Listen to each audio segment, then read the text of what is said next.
Okay. Hey, Jimmy, how are you? Hi, Douglas. How are you doing? I'm doing fine. Thank you. Thank you for coming on the show. Nice to have you with us. I appreciate being here. Thank you very much for having me. So, I'm reading through your bio. It's very long, but it sounds very interesting. Basically, you're here to talk about a book you wrote called Green Rush Fever. Have you written other books, or is this your first book that you've written? This is the first book that I've written. Okay. And why don't you just tell a little bit of the story before the book and how the book was inspired and came to be? Well, before the book, I was working as a lawyer at a small publication company here in Tallahassee. That's where the Red Hills in North Florida are, in Tallahassee. And my family, extended family, owns a farm, some farmland, and the opportunity came up to get involved with hemp, industrialized hemp, as a cash crop. And we decided to go ahead and undertake that challenge basically by joining the state of Florida's industrial hemp pilot project, which was spurred on and promoted by the 2014 Farm Bill from President Obama and continued under President Trump in 2018. What's the status of marijuana in Florida? Because every state is different. Some are still completely illegal, some are legal for medical only, some are legal for recreational. What is it in Florida? In Florida, it's only legal for medical right now. Marijuana is not legal for recreational use at all. And sadly, hemp is being put into the category of recreational cannabis instead of being considered an agricultural crop, which is what my book is about, and which is essentially what the Industrial Hemp Pilot Project was about in the state of Florida. Historically, marijuana got a real bad rap by the US government, and it was sort of lumped in with heroin and cocaine and these much more serious drugs. Class A, I think that it's called, right? Yes, Schedule One, Class A. Yes, they are considered as bad as heroin and some of the worst, most addictive drugs on the planet. Right. Which isn't necessarily true. But besides that, you're talking about the whole industry of hemp, which isn't just about smoking a joint and getting high. It's about you can make clothes out of it. You can do all kinds of things with it. There is a whole network of things that can be done with it. Aside, they used to make rope with it. I don't know if they still do. Can you get hemp rope these days? Yes, there are. Hemp can be processed into a fiber. It's the cannabis plant. From the cannabis plant family is where marijuana and hemp come from. They are botanically very similar, except that with marijuana you'll get intoxicated, you'll get a high, but with hemp is historically known as the hippie's disappointment, and that's what it was called, and that's because it does not get you high. The by regulation, the THC level, the get high chemical that's in cannabis has to be less than 0.3% in a hemp plant for it to be legal and for you not to go to jail. And that's what we were growing for, and that's what we were trying to do in the state of Florida as one of the first farmers, private farmers, to work with the plant. And it's one of the first black farmers in the state of Florida to work with the plant. That's what we were trying to prove, and we did prove that you could grow this plant and not have it turn into marijuana. It will stay hemp. On your bio, it says that your father was diagnosed with prostate cancer. And how did Yes. that, was that part of the book? Was that part of the inspiration for the book? Or how does that fit in with this story? Well, that is what essentially brought me back to my home state of Florida. Um, I was a prosecutor in New York City for a number of years, and then I turned to being a criminal defense attorney. And I came back home to Florida from that fast trial attorney lifestyle because my father got ill with cancer, and I'm an only child, and it was going to be a heavy burden on my mother, who was still working at the time. So that brought me back to Florida, and that did make me rethink a lot of the goals that I have. Um, it made me rethink what I was doing with my life and how much time I was losing with the people I loved, my parents mainly, and my extended family. So I decided to no longer practice once my father passed. And I said, I'm going to get into some other type of law that is not as aggressive, that is not as confrontational. And in doing that, I essentially led myself to a more relaxed lifestyle, which included farming. And that is essentially how I wound up getting involved with farming first and then farming industrial hemp. Okay, so you are no longer practicing law? No longer practicing. Okay, and you now are a full-time hemp farmer? No, not even a full time hemp farmer. I'm a full time author now.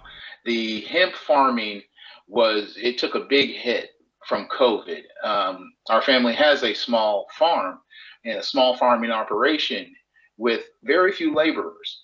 And the laborers, once we got sick, I was one of the laborers myself. And once we started falling ill, that stopped production. And that happened with many small farms throughout America during the pandemic. Uh, you just can't continue your work when you don't have the hands to do it. Oh, I see. Okay. I, I was thinking that there was some connection between your father's cancer and this, in the sense that maybe he was prescribed marijuana because many cancer patients are prescribed Yes, he marijuana for. was. He was. Okay. Yes. Did that any way assuage your attitude or inspire you to start into this business? Or why did you It make that transition? it did. It did inspire me because when the first Green Rush, as the book is titled, Green Rush, that's a title of talk that talks about the overwhelming money and capitalization that came about when cannabis was legalized in the state of California and in Canada. There was a green rush. Well, I was a prosecutor when that first green rush happened in the 90s in California and Colorado, and I was skeptical. I didn't think it was anything but a bunch of people who just wanted to smoke weed at the time. What I came to later find out, as I took care of my father and his cancer, was that he was prescribed Marisol pills, which helped his appetite. And I began to see the fact that there were useful benefits, therapeutic benefits for cannabis products. And it really did help my father in his days of dealing with the lack of appetite going through chemo. I'm a big proponent of this primarily because my producer, John Morgan, is a kidney dialysis patient, and he is prescribed marijuana to alleviate the symptoms of the dialysis. After dialysis, he just feels like he's been hit by a truck. And I've seen the results of it. It's an incredible transition after a couple of puffs on the pipe, and he's ready to go again. And but not high, just normal. So there is so much benefit to it. What's the status in Florida right now? Are there people pushing for full legalization? Yes, there are people pushing for full legalization, but the cannabis plant is highly politicized. And I say cannabis because it's not just marijuana, it is just the whole plant of cannabis. Marijuana is what will intoxicate you, and it has different levels of THC, so you can get very intoxicated or not very intoxicated. Hemp, on the other hand, is non intoxicating at all. And it gets caught up in that same politicization. So even though there's people pushing for full legalization, there's a very heavy hand pushing against it and wanting to continue the criminalization and stigmatization of this super plant. So your book is basically describing the distinction between hemp and cannabis? Yes, I do provide that distinction between hemp and cannabis in my book. The book is essentially a memoir of the journey that we took in acquiring the permit to grow hemp, being one of the first farmers, private farmers, to get the permit to grow hemp, and then the journey we took in finding the right genetics to grow with, learning about the differences. We had to learn ourselves about the differences between hemp and marijuana, and then cultivate the plants that we had so that they would grow legally and not turn into a hot crop of marijuana and we have a field full of felons. So that's essentially what the book was about. How different is it? What do you have to do to make it potent versus harmless? It really begins with the genetics that you obtain. That because as long as the plant is in the ground, it's going to do what a plant does, which is get stronger and make the chemicals that it makes. And marijuana plants and hemp plants have the same cannabinoid chemical makeup in them. Botanically, they're very similar. It's just that hemp grows less THC, but more CBD, and marijuana is the inverse. So we had to test the plant every week. We had to send it out to a lab, to take a snippet, take a sample, and send it out to a lab. It was a research project, basically. And we had to test and make sure that the methods and cultivation methods that we had used for melons, butter beans, and any other corn crop that we had grown historically, make sure that those methods were not causing the plant to turn hot or to raise its THC level to such a point that it became a felon. How's the farm? Do you still have it? Is it still going? Yes, we still have the farm and it's going, but it's very depleted because of the number of folks that we can't get hands consistently to get our labors done to put in full crops. Even if we seed all of our acreage, we then have difficulty reaping and harvesting everything that's out there. So the farm is still going, but it's limping along. It's struggling along right now. Who is your buyer for your crops? Well, right now, the biggest buyer that we have for our traditional crop are the farmers markets. Um, we haven't gone back to growing any hemp since our last grow, and that was because we ran across a couple of issues that made the cost really prohibitive for us to turn a profit or even meet a margin with the hemp with the hemp crop. So is the book out now? Is it available? Yes, it is.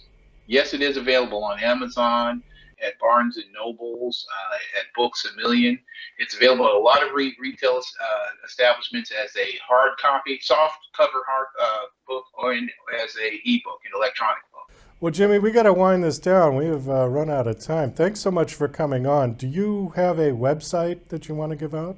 Yes, I do. My website is www.jimmy-jenkins, Jenkins.com. And on the website, you'll be able to get directed to location to buy the book. And I also have some great information about this super plant where I make the distinction between it and marijuana and provide just some useful facts about hemp. It can replace all the plastics that take 500 years to degrade.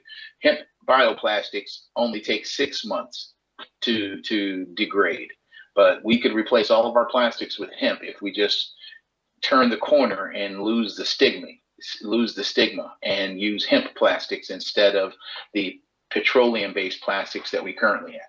Oh, well, I'm on board with that idea. I think that's great. And thank you for writing the book, and hopefully more people will become aware. I think there's a lot of people out there that don't know the difference between the two plants. I really think they Yes. all think it's one thing, you know? Well, Okay. hopefully I can clear the distinction. Thanks again, Jimmy. Best of luck.